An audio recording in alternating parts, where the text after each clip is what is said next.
이건 X파일인데? 자, 퐁당 초대석 코드 음악이 의미심장하죠? 자, 이 음악을 준비하지 않을 수가 없었습니다. 오늘 퐁당 초대석의 주인공은요, 그동안 2,500건에 넘는 살인사건에 참여를 하셨고요. 1,000명이 넘는 범죄자로부터 자백을 이끌어낸 과학수사계의 레전드 오브 레전드이십니다. 여러분, 눈빛 조심하세요. 비밀을 들킬 수도 있거든요. 자, 국내 1호 프로파일러 권일용 교수님 모셨습니다. 안녕하세요. 네, 안녕하세요. 반갑습니다. 고맙습니다. 설레어라. 저희 퐁당 가족들한테 인사 좀 네. 부탁드릴게요. 여러분 반갑습니다. 날씨 춥고 또 뭐 이 코로나로 다들 힘드신데 좀 이렇게 밝은 방송 들으시면서 좀 오늘도 행복한 하루가 되셨으면 좋겠습니다. 네, 저희한테 힐링이 되고 계세요 지금. 저 궁금한 거 너무너무 많아요. 우리 퐁당 가족들도 지금 너무너무 네. 반가워하고 계신데요. 어떻게 저는 이렇게 팟캐스트에서도 뵀었고 TV에서도 많이 네. 뵀었습니다. 근데 그 영상으로 뵀었을 때보다 훨씬 인상이 더 푸근하시고 따뜻하시네요. 네. 고맙습니다. 어떻게 프로파일러한테는 그 인상이 좋은 이렇게 부드러운 인상이 어떻게 장점이 될까요? 단점이 될까요? 저는 장점이 많이 됐죠. 좀 편안하니까 긴장된 상황에서 이야기들을 할 때 좀 네. 익숙해하고 편안해하는 그런 감정들이 생길 수가 있는 것 같아요. 네. 그래서 좀 좋았는데 네. 사실은 좀 범죄자들이나 네. 범죄 성향에 따라서 조금씩 좀 다르죠.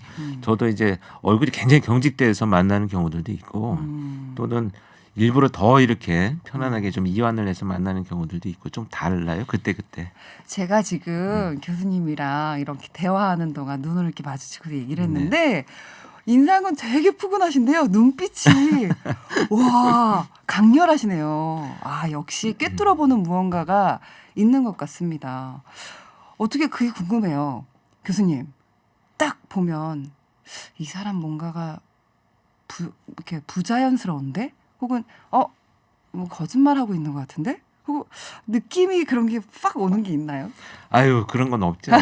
그런 것은 사실은 없어요. 그런 거는 이제 물론 범죄자들을 오랫동안 보다 보면 네. 어떤 그런 느낌들을 가지게 되죠. 어떤 사건과 관련됐을 때 용의자로 나타나면 이 사람이 정말 보다 더 많은 수사를 전개해야 될 가치가 있겠구나 이런 걸 판단하기도 하는데 네.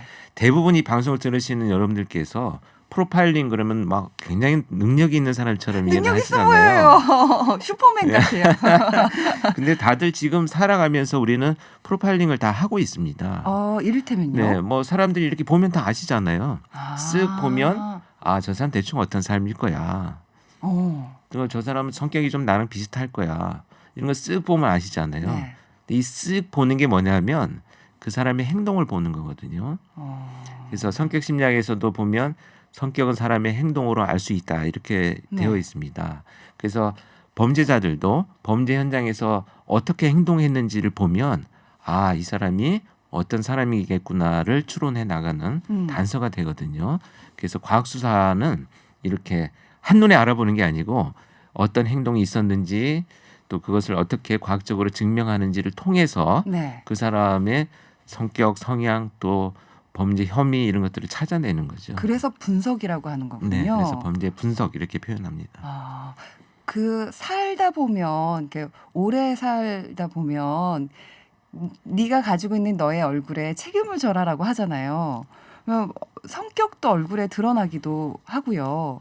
자세가 비뚤어지면 또 얼굴 모양도 비뚤어지고 그런 것처럼 성격이 약간 어딘가가 뭐가 나 있으면 얼굴에 좀 드러나 있는 것도 이제 프로파일링 하는 데에 그런 것도 이제 분석으로 들어가겠네요. 네, 그렇죠. 그리고 표정, 말투, 또 말하는 방식, 움직이는 또 어투, 움직임, 표현 이런 것이 다 포함이 되죠. 손 동작. 왜 그런 거 있잖아요. 제가 지금 긴장하고 있구나. 네. 손 동작을 저렇게 쓰네. 뭐 이런 것도 있나요? 혹시? 이런 건 있는데 네. 너무 일반화할 수는 없어요. 저도 마찬가지로 보면 이렇게 네. 좀 손동작 많이 하는 편인데 네. 이건 긴장된다기보다는 제가 평상시에 네. 막 이런 이게 습관일 수 있거든요. 현직에 있을 때 보면 막 브리핑을 하거나 후배들한테 막 설득을 하거나 수사관들한테 막 이런 대화를 나눌 때 막 뭔가를 이렇게 보여주고 막 이러다 보니까 손동작이 늘 네. 익숙해서 네. 좀 많은 편이에요. 저는 손을 묶어놓으면 말을 못하거든요. 손을 막 쓰면서 해야지. 네. 막 뭔가 좀 내가 말을 하고 있구나라는 생각이 들어서 손을 묶어놓으면 말 네. 못하는 사람들은 어떤 사람들이에요? 글쎄요. 네. 2017년에 경찰로서는 은퇴를 하셨어요. 현재는 동국대 경찰사법대학원 교수 겸 또 방송도 많이 하고 계신데요. 너무 감사합니다. 네. 때에 따라서 다르지만은 요즘 어느 쪽이 좀 편안하시고 그러세요? 둘 다 좋죠. 다 좋습니다. 일을 한다는 것 자체가 좋은데 특히 현직에 있을 때는 그 사건을 해결함으로써 느끼는 어떤 보람 또 한편으로는 늘 누군가의 어떤 죽음과 고통을 마주해야 된다라고 하는 그런 뭐 아픔들이 있었는데 지금은 훨씬 더 밝은 분들하고 또 그 범죄 이야기를 하면서도 그냥 단순한 호기심을 충족시키기 위해서 설명드리는 게 아니고 네. 이런 범죄가 실체가 이런 일이 있었습니다. 그러니 우리 사회가 이제는 다시는 이런 일이 발생하지 않기 위해서 무엇을 고민해야 될지 좀 논의를 해보는 필요가 있습니다. 이런 얘기들을 하니까 네. 훨씬 마음이 좋아지고요. 몸과 마음이 되게 치료되는 느낌을 갖고 있습니다. 교수님 스스로는 그렇게 치유 위안이 되는 데요. 저희한테도 똑같아요. 왜냐하면 그 죽음 하나하나에도 그 허투루 보낼 수 없거든요. 뭔가 다 이유가 있고 네. 그렇잖아요. 그래서 그런 사연들을 밝혀주시고 따라가 주시고 그리고 그거를 재발을 하기 위해서 재발하지 않게 네. 방지를 하기 위해서 저희한테 그런 그 경각심이라든가 방법을 알려주시기 때문에 참 감사하다는 생각을 하고 있습니다. 형사 기동대에서 일하시다가 프로파일러가 되셨다고 하셨어요. 근데 인터뷰를 보니까 자의가 아니라 타의였다고. 궁금해요. 우선은 형사 기동대라는 그 명칭도 사실 좀 생소하거든요. 형사 기동대가 뭐예요? 지금은 이제 광역수사대. 광역수사대. 네, 아시죠? 네네. 다들 아마 아실 겁니다. 그 이제 원천이 형사기동대인데요. 멋지다 근데 네. 기동대. 그게 이제 89년도에 제가 경찰이 되면서 네. 90년, 91년도에 범죄와의 전쟁이 선포되던 시절에 네. 집중적으로 투입이 되었던 그 이제 서울시경 당시에 경찰청 이전에 시경에 소속되어 있는 형사기동대였습니다. 그래서 5개의 범죄, 그러니까 강도, 절도, 폭력, 마약, 인신매매 이 사건을 전담을 했던 팀이에요. 네. 그래서 거기서 3년간 근무를 하고 그때 제가 느낀 게 범인 하나를 찾기 위해서 너무나 많은 이 수사관들이 그 다리품 팔고 잠복을 하고 너무 많은 시간을 지체를 하게 돼요. 그렇지 않으면 찾아낼 방법이 없으니까. 네. 그래서 이걸 좀 과학적으로 빨리 찾는 방법이 없을까라고 고민을 하던 차에 3년 동안 형사기동대를 마치면서 제안을 받았습니다. 네. 또 CSI를 한번 해볼래? CSI 네. 과학수사대. 네. 그래서 저는 그런 걸 잘 못합니다. 특히 전공이 문과여서 네. 제가 무슨 그런 과학적인 단서를 찾는 일이 굉장히 좀 못할 것 같습니다라고 했더니 일단 해봐. 그래서 제안을 받고 용기를 내서 했는데 이 CSI를 하는 7년 동안 실적이 너무 좋았었어요. 그래서 이 정말 수갑과 뭐 이런 총을 갖고 다니던 형사가 전혀 다른 물건을 들고 다니면서 이제는 CSI가 된 거죠. 거기서 굉장히 많은 범인들을 찾아냈어요. 지문도 찾고 발자국도 찾고 그래서 1계급 특진을 냈습니다. 네. 그러고 나니까 야 너는 이거 잘하는 거야. 너도 몰랐지만 너 이거 잘하는 거야. 야 계속 해봐. 이렇게 이제 진행을 하다가 결국 우리 사회가 이제 뭐 지존파, 마카파 이런 범죄자들이 나오기 시작을 하니까 사람에 대한 연구도 필요할 것 같아. 근데 네가 한번 또 해볼래? 그래서 프로파일링을 한국 경찰에 처음 만들게 되면서 시작을 했는데요. 되게 원망했었죠. 왜요? 아무것도 없이 1호였으니까. 그냥 너 해봐. 그래서 네. 시작을 했는데 너무 흥미진진한데요. 이거를 놓치고 갈 수가 없어요. 아까 전에 네. 얘기해 주신 것 중에 잠시만요, 교수님. 네. 여기서 여러분 퀴즈 하나 문제 내겠습니다. 아까 전에 교수님 말 속에 하나가 뭐가 있었어요. 뭐냐면 그 지난 연말 유퀴즈 프로그램에 출연하셔서 최고의 시청률을 기록하셨는데 당시에 이런 이야기를 하셨습니다. 방금도 그 교수님 입에서 딱 이거라고 얘기했는데 CSI 과학수사대 시절에 이걸 들고 다녔는데 그게 그렇게 되게 재밌더라. 도둑들이 남기고 간 지문을 이걸로 다 밝혀냈다라고 해주셨는데 자 권일용 교수님이 말씀하신 이것은 다음 중 무엇일까요? 네, 보기가 3개가 있습니다. 1번 돋보기, 2번 붓, 3번 자석. 자 정답을 아시는 분은 저희 퐁당 샵 0951로 보내주시기 바랍니다. 네, 짧은 문자는 50원이고요. 긴 문자와 사진은 100원입니다. TBS 앱으로 참여하시면 무료입니다. 힌트 하나 주시겠어요? 사실 이거 다 해당이 돼서 그러나 중요한 건 네. 일단 보려면 네. 볼 수 있는 어떤 도구가 있어야 되겠죠. 보게 만드는 도구가. 보게 만드는 도구요. 네. 그것이 정답인데 이거 참 말씀드리기가 보게 어렵네요. 이걸 들고 다녔는데 보게 만드는 도구라고 합니다. 1번 돋보기, 2번 붓, 3번 자석. 근데 이게 지금 다 필요한 것 같기도 하고 그래요.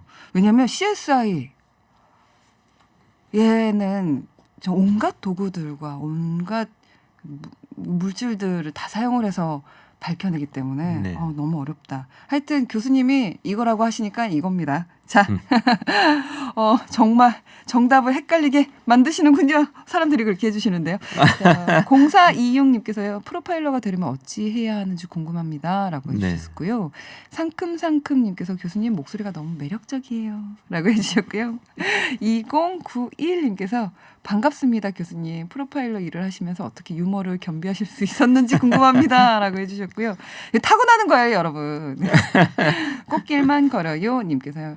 팬입니다. 교수님 방송과 저서들 빠짐없이 챙겨보고 있습니다. 악의 마음을 읽는 자들이라는 책을 보고 프로파일러라는 직업이 참 쉽지 않다는 것을 알게 됐습니다. 존경합니다. 라고 해주셨습니다. 고맙습니다. 네. 몸둘 바를 모르겠습니다.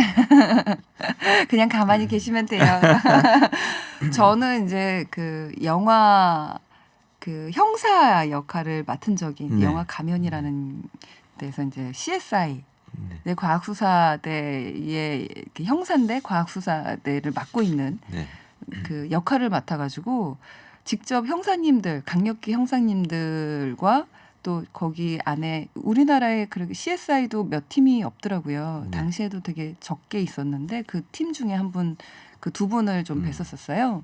근데 막 현장에 막 방금 무슨 사건이 나서 갔다가 다시 복귀하시고 뭐 준비하시고 하는 것들을 옆에서 계속 보면서 이제 인터뷰를 계속 했었었는데 제가 유일하게 인터뷰를 못하고 직접 뵙지를 못했던 분이 프로파일러예요. 그래서 저는 너무 신기하고 궁금합니다.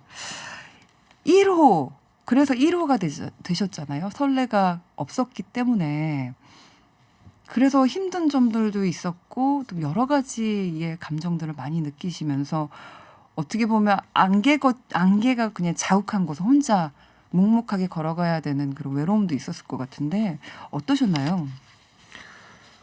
우리가 이런 표현이 좀 적절할지 모르겠습니다만 그냥 시작하는 사람들 보통 맨 땅에 헤딩한다고 하잖아요. 근데 뭐 이거는 맨 땅도 아니고 거의 뭐 아스팔트에 헤딩하는 느낌이었어요. 왜냐하면 사실 두렵다, 걱정스럽다라기보다는 그조차도 생소한 감정이에요. 아무것도 없는 상황이어서 일단 시작을 해야 되겠다라고 고민을 했는데 이걸 발령낸 사람은 되게 원망을 했었죠. 아니 나를 이런 그분은 지금 뭐 하고 계십니까? 그분은 아직 현직에 계십니다. 그렇군요. 그 발령을 내놓고 그러니까 네가 알아서 좀 해봐 이렇게 얘기를 하는데 그냥 다 맡긴 거군요. 그 경찰이 없던 업무가 되니까 상사들도 뭘 시켜야 될지를 모르고 저도 뭘 해야 될지를 몰랐죠. 그래서 한 2달 동안 출근하면서 고민만 했어요. 무엇을 할 것이냐. 그러니까 좀 우울해지고 우울증이 정말 생기더라고요. 매일 현장을 막 다니면서 일을 하던 사람이 가만히 앉아서 고민만 하고 있으니까 그래서 그때 내린 결론이 네. 범죄자들을 이해하려면 범죄자들을 만나야 되겠구나. 그래서 그때부터 아침에 출근을 하면 그 전날 체포된 범죄자들 중에서 이렇게 연쇄성이 있는 범죄들이 있어요. 뭐 성범죄라든지 뭐 강도 이런 특이한 범죄들이 체포된 사람들을 전부 일일이 만나러 다녔어요. 그때부터. 네. 그래서 만나보니까 제가 옛날에 CSI를 할 때 현장에서 왜 하필이면 이 물건을 옮겨놨을까 라고 했던 이런 궁금한 내가 머리로 알 수 없는 것들을 범죄자들한테 들으니까 알게 되더라고요. 그래서 그게 이제 100명, 200명, 300명이 넘어가기 시작하면서 범죄 현장에 나가면 이래서 이렇게 된 거야. 데이터가 쌓인 거네요. 그래서 그것을 계속 전산 데이터로 저장을 하면서 이제 그 범죄 현장에 나가고 또 범죄자들을 인터뷰하는 것이 계속 이어져서 그 이후에 이제는 범죄 현장에 나가면 어느 정도 야 이거 이래서 이렇게 된 거야라고 하면 그게 맞아요. 그래서 후배들이 되게 신비로워하는데 사실은 지나가면 다 할 수 있는 일들이죠. 과학수사대 이제 제가 역할을 맡았어서 이제 그거에 대해서 분석을 하고 고민을 해봤던 적이 있어서요. 그 보면은 이렇게 족적이라고 발자국. 발자국이 남아 있는데 그것들을 보면 그 발의 앞부분과 뒷부분이 있기 때문에 어디로 향하고 있고 그 발의 보폭으로 보면은 어떤 게 속도로 갔으니까 그렇다면 왜 그랬을까 마음도 같이 연결이 돼 있잖아요. 그리고 이를테면 창문이 뭐 창문으로 들어온 것 같은데 창문에 뭐 스크래치가 뭐 없으면은 열어줬거나 뭐 열려 있거나 뭐 이런 것들 이게 그 뭐랄까요 그 모든 것에 이렇게 그 자료들이 남아 있는 거죠. 이 사람이 어떻게 움직였고 동선을 따라가다 보면 마음도 따라가게 되고 막 이렇게 되지 않을까. 그래서 그거를 바탕으로 그 심리 쪽으로 가서 네. 이렇게 연결이 되는 느낌이 들어서 어쩌면 제가 볼 때는 또 이제 와서 이제 보니까 이게 자연스럽지 않았나? 라는 생각이 듭니다. 심리학까지 다 가기에는. 그래서 지금도 프로파일러 그러면 여러분들이 도대체 이 사람들이 소속이 어디야 이런 궁금함을 가지는 분들이 많이 계신데 이건 과학수사대 안에 같이 있어요. 그래서 물리적인 증거물을 수집하는 CSI와 심리적인 증거물을 수집하는 프로파일러가 협업을 하고 있습니다. 함께. 그래서 현장에 같이 나가죠. 그렇군요. 자, 이쯤에서 약간 저만 그런가요? 이제 열기가 막 올라가 있어요. 너무 흥미진진해서. 이쯤에서 노래 한 곡 좀 들어볼까 하는데요. 교수님께 신청곡을 좀 부탁을 했습니다. 혹시 어떤 노래들 좀 자주 들으세요? 네, 저는 정말 노래를 자주 듣습니다. 그 음악을 듣는다고 하는 것은 사실 음악을 들을 때 그 당시에 예전에 음악을 들을 때 그 시간으로 그냥 돌아가 있는 것 같아요. 음악이란 그런 힘을 가지고 있죠. 그래서 그 시간과 그 장소에 마치 내가 가 있는 것 같은 느낌을 많이 가지거든요. 그래서 음악 많이 듣죠. 이번에 그래서 고민을 되게 많이 했는데 오늘은 제가 듣고 싶은 음악 중에 하나가 그 비지스의 홀리데이라는 노래가 있습니다. 비지스의 홀리데이. 이 노래를 들으실 때는 어떤 기분이나 혹은 뭐 그때를 어떤 그 기억나는 그 추억들이 있으실 것 같아요. 추억이 굉장히 많아요. 특히 이제 중고등학교 다닐 때 이 음악들이 나오면 괜히 그냥 아주 막 그냥 내가 멋있어지는 것 같고 막 이런 느낌들이 있었는데 1988년도에 안타깝게도 지강원이라는 기억나요. 탈주범 사건이 나면서 그때 또 틀어달라는 음악이 이 음악이었었거든요.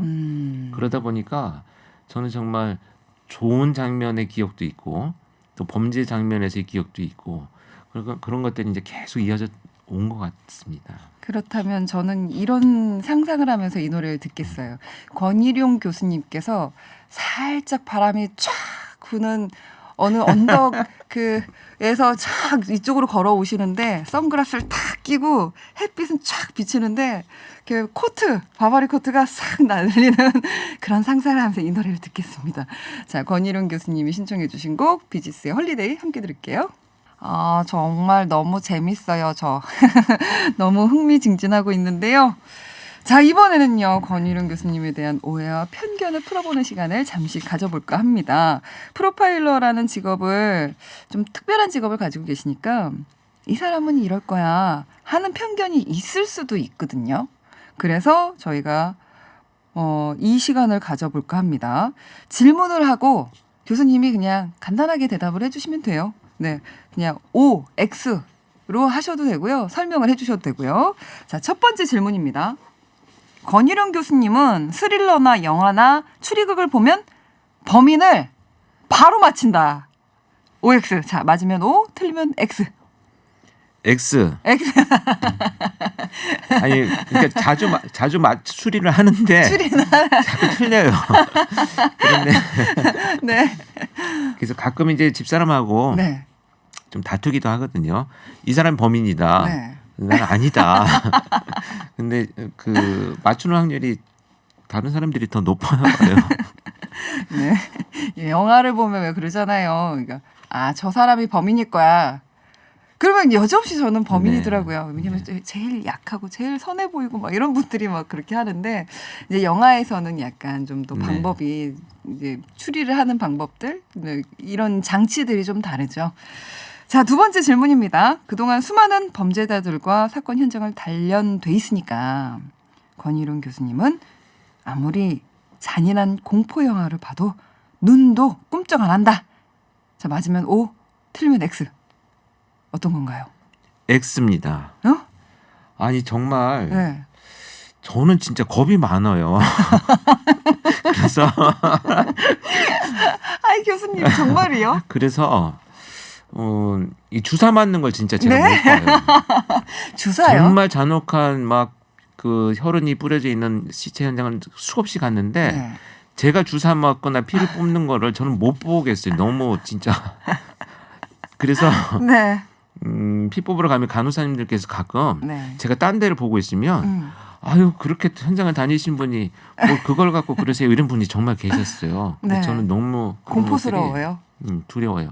무섭고 약한 남자. 영화 매력 있다. 영화 보다가 정말 무서운 장면이 시작될 것 같으면 그냥 딴 데 들어버리죠. 특히 범죄 영화 같은 건 잘 안 보잖아요. 힘드시죠 그런 거는 아직도. 보면 아유 그때 저랬지. 그래 나도 참 저 심정 이해해. 막 이런 것들이 공감 너무 막 이렇게 생겨나서 범죄 영화 거의 안 봅니다. 아마 저희가 생각하는 것과는 기억나는 뭐 이렇게 기억 속에 뇌에 있는 데이터가 이렇게 꺼집어내서 공감하는 부분이 아마도 다르지 않을까라는 생각이 듭니다. 그러면은 교수님한테 제일 세상에서 무서운 건 뭐예요? 저 아내의 잔소리? 그거는 뭐 많은 분들이 공감을 하고 계신데 그건가요? 그렇죠. 잔소리. 잔소리는 잔소리라고 생각하지 않고 지금 최선을 다해서 나를 정말 사랑하는구나 이렇게 생각을 하고 있습니다. 네. 자, 세 번째 질문입니다. 권희룡 교수님은 아내나 딸의 거짓말 웬만하면 눈치챌 것이다. 맞으면 O, 틀리면 X. X입니다. 오늘 다 X만 다 X야. 질문을 하시네요. 네. 이 집사람하고 딸이 네. 둘이 공모를 해요. 그러니까 공범이 되어가지고 제가 단독범은 좀 자신 있는데 네. 이 공범들한테 자주 속고 있습니다.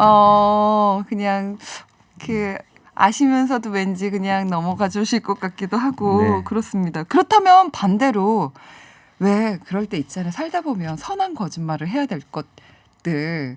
근데 그리고 혹은 거짓말을 하려고 한 건 아니었는데 문득 훅 나오는 그런 것들이 있는데 혹시 아내분께 그런 나의 속마음이나 나의 선한 거짓말들이 들킨 적 있을까요? 그런 적 많죠.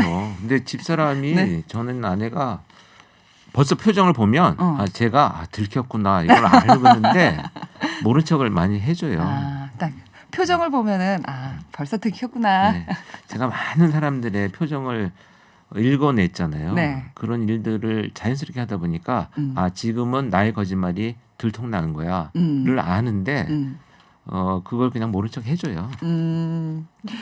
자, 네 번째 질문입니다. 그동안 워낙 흉악한 범죄자들과 범죄 현장을 많이 만났기 때문에 권희룡 교수님은 다시 태어나면 절대로 프로파일러가 되지 않을 것이다. 맞으면 O, 틀리면 X. X입니다. 오늘 정말 전부 다 X. 다 X네요. 네.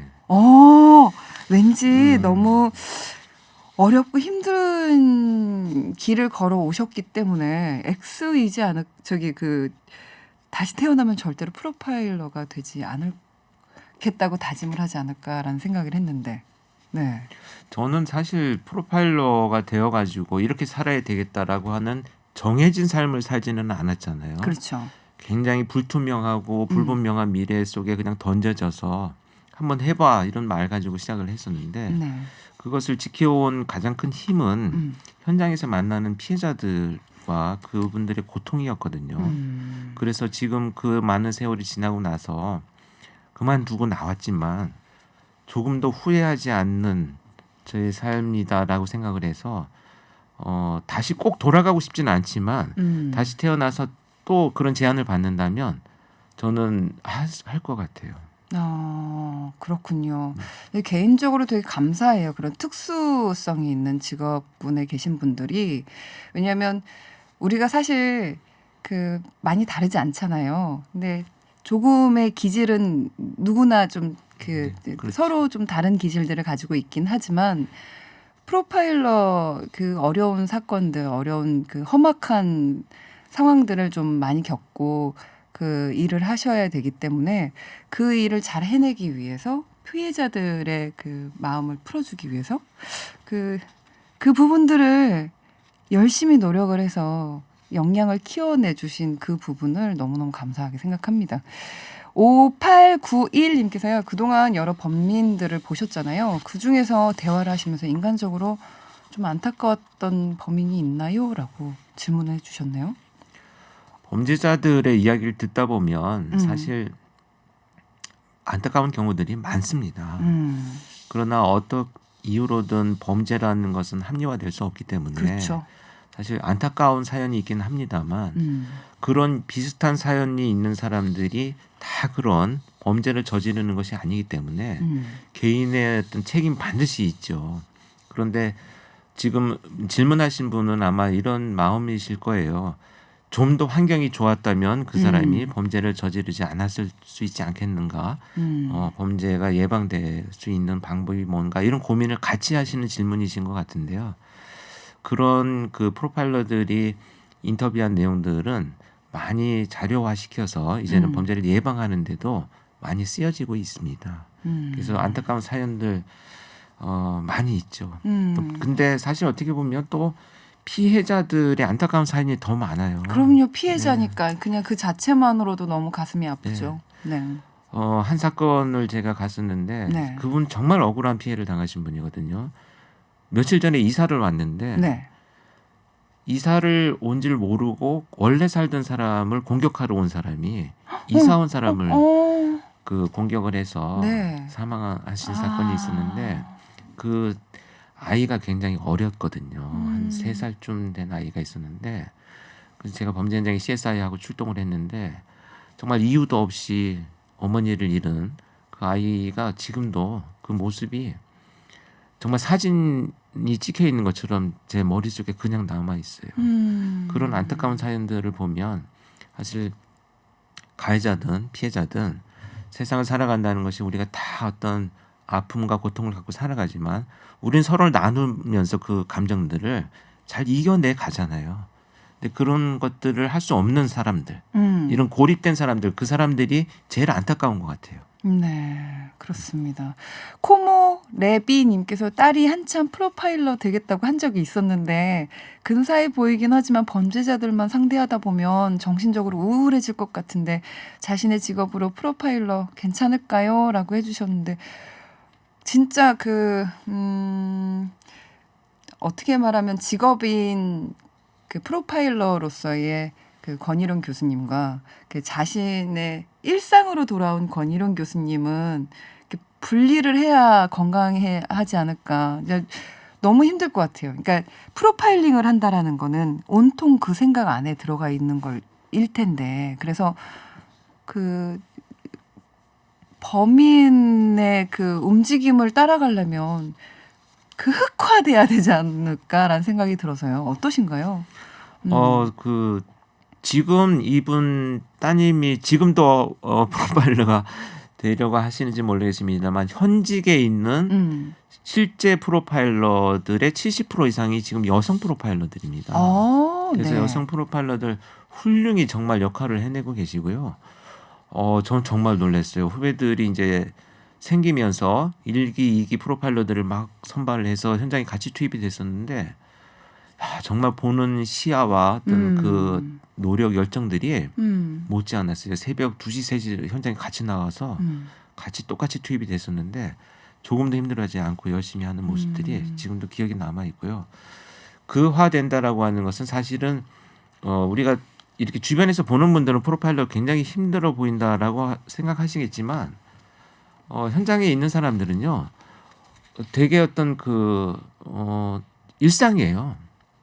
그래서 평범한 삶입니다. 늘 현장을 나가고 그화되었다가 또 나를 돌아오고 이런 것들이 그냥 일상이어서 그로 인한 스트레스보다는 피해자들의 고통이나 아픔 이런 것들을 공감하는 그게 더 훨씬 더 힘든 것 같아요. 네. 이런 힘든 일을 우리를 위해서 마다하지 않고 네.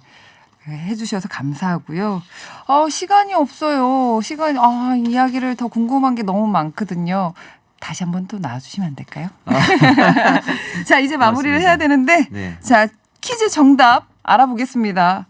자, 권일용 교수님은 CSI 과학수사대 시절 이거를 들고 다니면서 도둑들이 남기고 간 지문들을 죄다 밝혀내셨는데요. 이것은 과연 무엇일까요?가 질문이었습니다.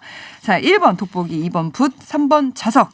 자, 그중에 정답은 뭐였나요? 2번 붓입니다. 붓입니다.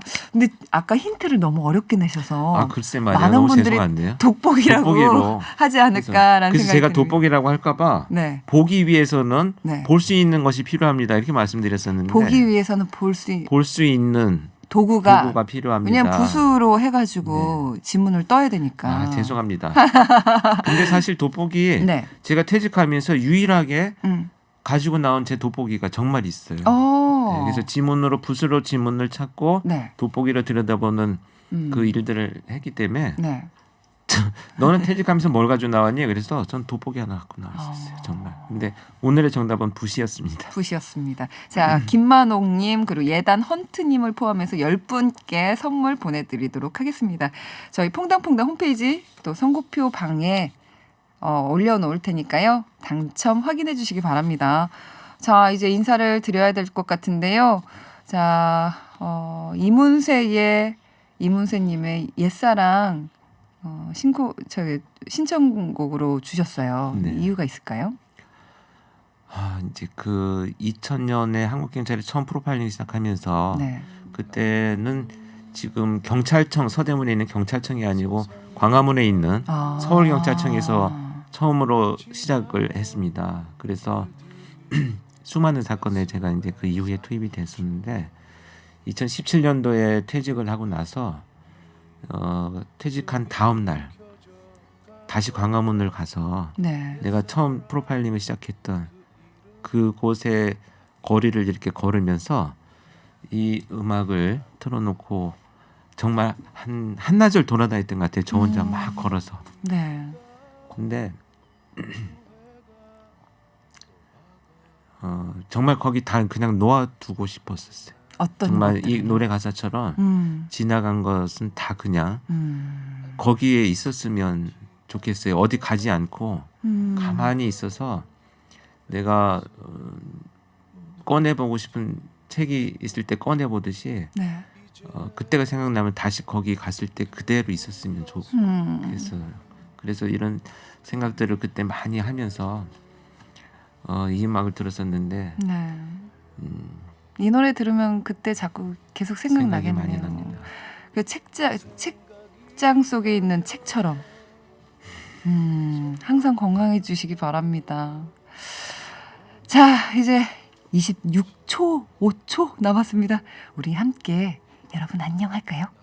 네, 고맙습니다. 여러분 안녕. 안녕히 계세요. 고맙습니다.